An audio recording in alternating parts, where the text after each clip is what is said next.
gumagawa ka ng content pero mabagal ang kita mo, baka mali ang format na ginagamit mo. Hindi lahat ng content pare-pareho ang earning potential. Ngayon, sasabihin ko sa iyo kung anong formats ang pinakamabilis kumita sa 2026. Una, Reels. Still the fastest reach tool. Sa Facebook at Instagram, Reels pa rin ang may pinakamabilis na organic reach. Bakit?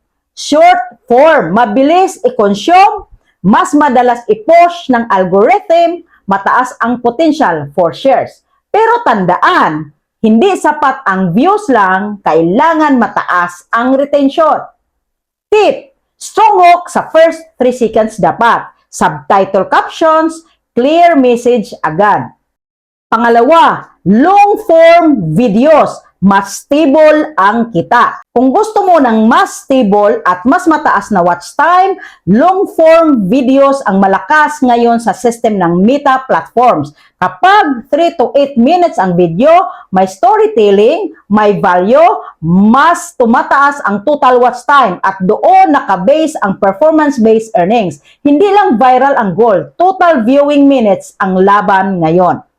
Pangatlo, stories. Underrated pero may kita na. Maraming creators hindi alam, pwede nang kumita sa stories kung part ka ng monetization program. Bakit maganda to? Daily connection sa audience, mas personal, mas mataas ang loyalty. Stories build relationship.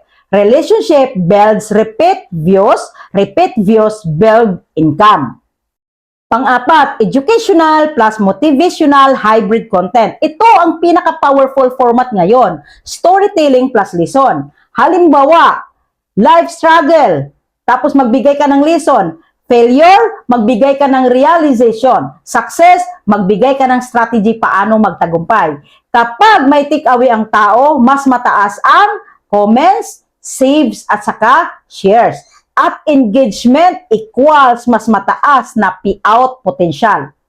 Panglima, reality strategy for 2026. Kung gusto mong seryosohin ang kita mo, use Reels for reach. Use long form for income stability. Use stories for loyalty. Use value-driven content for authority. Huwag random posting. Dapat may system.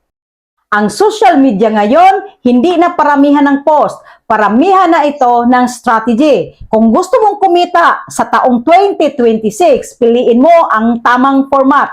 Hindi lang ang madaling gawin. Ano sa tingin mo? May natutunan ka ba? Paki-comment. And like, follow, and share na rin.